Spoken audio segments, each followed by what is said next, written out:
दोस्तों, आज मैंने खबर देखा, सोचा आपके सामने कुछ अपनी बातें करूं। यह है कि विस्तारा वह मर्ज कर जाएगा एयर इंडिया से 12 नवंबर से, और कुछ समय के बाद से जो लोग भी विस्तारा में बुक करते थे उनकी टिकटें अब एयर इंडिया में होंगी। वह सामान्य सी बातें हैं। इस खबर के लिए, यह बताने के लिए मैंने फ़ोन नहीं किया था। आखिर इसका मायने क्या है? वैसे सिंगापुर इंटरनेशनल एयरलाइंस ने, जो विस्तारा का एक हिस्सा है टाटा के साथ, उसका कहना है कि उसने भारतीय गवर्नमेंट से क्लियरेंस ले लिया था और जो भी कुछ होता है वह हो जाएगा। इसके पहले और भी खबरें आपने इस तरह की सुनी होगी। कई बैंक जो भारत के अपने थे वह आपस में मर्ज हो गए। सब सरकारी ही थे लेकिन फिर भी मर्ज हो गए। जैसे OBC, oriental bank of commerce, वह अब पंजाब नेशनल बैंक में मर्ज हो गया। इसका मतलब क्या है? हम लोग जनरली बड़े खुश होते हैं कि अब छोटे छोटी कंपनियां बंद होकर बहुत बड़ी बड़ी कंपनियां बन रही, बड़ी बड़ी पूंजी एक साथ होगी। जहां तक मैनेजमेंट की बात है, और बड़ा होगा और मुनाफा दर बढ़ेगा। फायदा किसको होगा? क्या किसी को इससे नुकसान भी होगा? यह यदि दो एयरलाइंस मर्ज करती हैं, दो बैंक मर्ज करते हैं, दो बड़ी बड़ी फैक्ट्रियां मर्ज करती हैं। वैसे भी फैक्ट्री जो अलग है, एक स्टील बनाने वाला है, कोयला खनन वाला है, तीसरा एक टीवी वाला है, वो भी मर्ज हो सकते हैं। हालांकि उसका मालिक एक होगा, तौर तरीका का काम अलग हो सकता है। जहां टीवी बनता है उसके पार्ट्स पुर्जे अलग बनते हैं, और जो फैक्ट्री है या माइंस है जहां कोयले या हीरे निकाले जा रहे हैं उसके मजदूर अलग होंगे। लेकिन फिर भी सब क्या जो पूंजी है, उनके जो सरमाएदार हैं, वह सब एक होता जाएगा। और मैनेजमेंट में यहां पर जैसे एयर इंडिया की बात है, उसके ग्राउंड ऑपरेशंस हैं, यानी जो टिकट खरीदते हैं, पहले एक ही एयरपोर्ट पे दो उसके विंडो होते थे और उसके उतने कर्मचारी होते थे। अब दोनों का एक हो जाएगा। या दोनों होने के बावजूद भी आप देखेंगे कि पहले मान लीजिए दोनों में 6-6 होते थे। 6 बहुत कम मैं कह रहा हूँ, ज़्यादा भी हो सकते हैं। अब दोनों के मिलने के बाद से 12 नहीं, वो 10 होंगे, 9 होंगे, कहीं से भी 12 नहीं होंगे। 13 का सवाल नहीं पैदा होता है। उतने ही काम है, कार्यभार शायद बढ़ जाए ना भी बढ़े, लेकिन अब एक तरह से एकाधिकार पूंजी के आगे आने से उनके मैनेजमेंट से लेके नीचे के तक के कर्मचारियों को, उनके जो ग्राउंड हैंडलिंग वर्कर्स हैं, जो टिकट देने के बाद से आपको हवाई जहाज़ तक पहुंचाते हैं, गाड़ियां चला के लेके जाने वाले होते हैं, अंदर जाके आपके टिकट चेक करके आपको सीट तक बिठाने वाले होते हैं, उनकी संख्या में कमी आएगी। यानी प्रॉफिट रेट जो है, मुनाफा दर है, वह बढ़ेगा। मैनेजमेंट का ही मतलब होता है। जहां तक प्रॉफिट दर की बात है, मजदूर उनके लिए एक भार है, बोझ है, वह खर्च है, खर्चा बढ़ाने वाले हैं।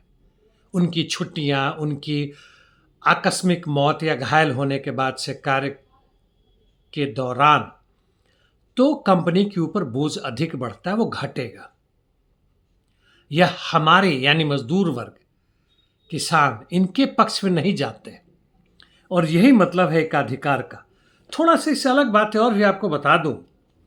वैसे कहने के लिए जो आंकड़ा है, टाटा सन्स एंड कंपनी जो है प्राइवेट लिमिटेड है, उसका 73% तकरीबन इसमें हिस्सा होगा जो नया वाला है, और सिंगा एयरलाइंस का 25%, यानी कुल मिला के 98% से कुछ ज़्यादा, और 1.5% बाकी लोगों का है। कोई अंतर नहीं पड़ता है।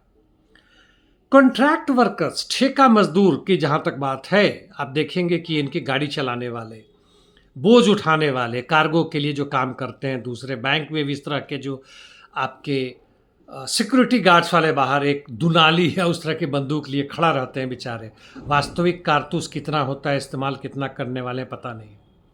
यहाँ तक कि आपके सोसाइटी में रहते हैं, वहाँ खड़े हैं, जितने दिन काम किया उतना मिलता है, ठेका मजदूर है।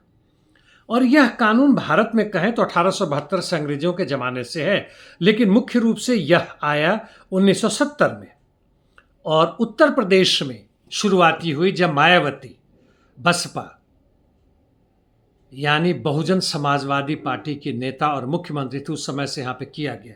इनका नाम इन्होंने किया था 2008 में श्री कांशीराम जी शहरी गरीब आवास योजना। हालांकि बाद में यह कानून खत्म हो गया।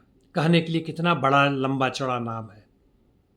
वैसे ही है जैसे भारत में अन्य रोजगार योजनाएं चल रही हैं, जवाहरलाल नेहरू के नाम पे या दूसरों के नाम पर चल रहे हैं, प्रधानमंत्री योजना चलती है, बड़े बड़े नाम हैं, सबका साथ सबका विकास, सबके लिए घर वगैरह वगैरह।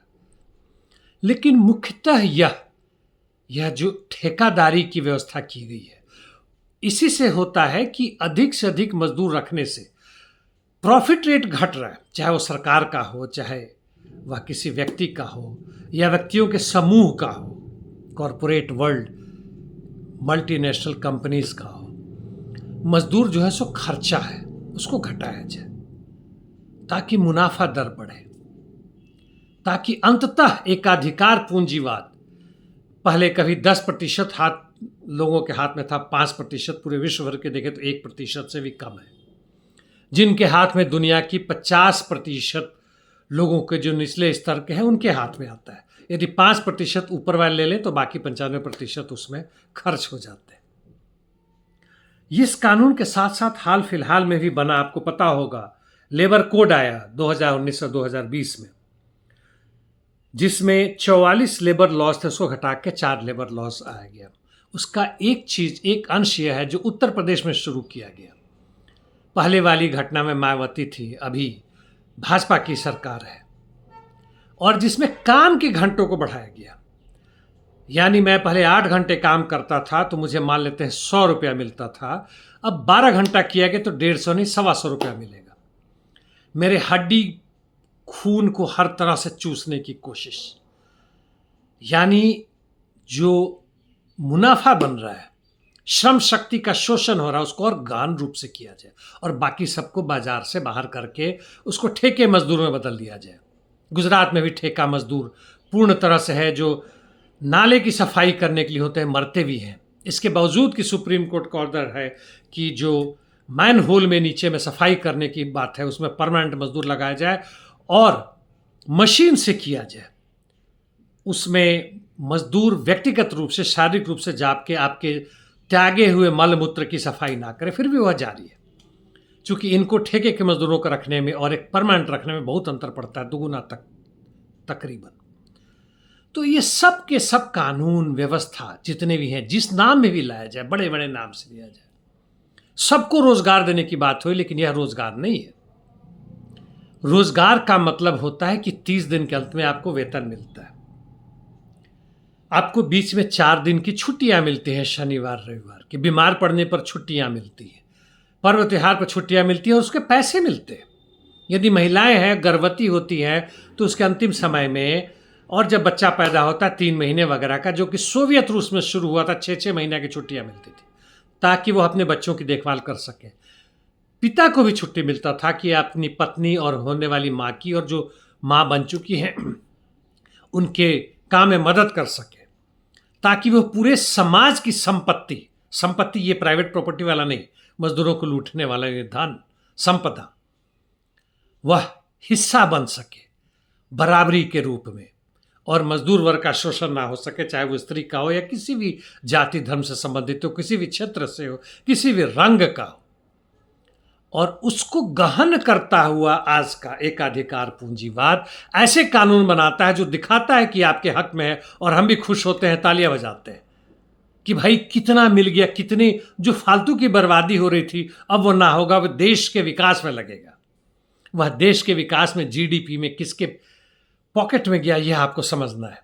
और ये जो फालतू का खर्च था वो हमारे ही ऊपर था, जो खत्म किया गया।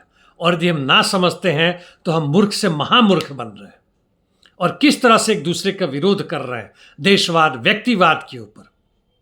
अनवर होजा अल्बानिया के वर्कर्स पार्टी के जनरल सेक्रेटरी थे, उन्होंने कहा कि यह हमारा बिल्कुल कर्तव्य है कि किसी भी तरह से यदि पर्सनालिटी कल्ट बढ़ता है, व्यक्तिवाद बढ़ता है, उसका नाम को बढ़ाया, तो हम उसका विरोध करें, शुरुआत में ही उसको खत्म करें। जबकि यहां पर तो उसको बढ़ाया जाता है। चाहे पाकिस्तान के क्रिकेट प्लेयर रहे हों जो कि वहां के प्रधानमंत्री बने, हमारे देश में आज के पिछले प्रधानमंत्री हो, अमेरिका के पक्ष या विपक्ष वाले राष्ट्रपति, वही हालत इंग्लैंड की, उसको अपने मीडिया के द्वारा बढ़ाया जाता है कि देखो कितनी बड़ी चीज़ है और यह जनता के लिए इस बार तो काम कर ही देंगे, इस बार कल्याण हो जाएगा, सबके अच्छे दिन आ जाएंगे। बल्कि हम उसी में गोल गोल गोल चक्कर काट रहे हैं। कोई अच्छा दिन नहीं आ रहा है। पिछले 400 वर्षों से पूंजीवाद के इतिहास में जनता की खरीदने की क्षमता, बेरोजगारी और गरीबीकरण यह बढ़ रहा है। और आपस में लड़ने के अलावा सरकार द्वारा भी ऐसे कानून बना के, सरकार के पुलिस द्वारा, न्यायालय द्वारा, संविधान द्वारा हमारे ऊपर प्रताड़ना बढ़ाया जा रहा है। सोचो दोस्तों, सोचो। धन्यवाद।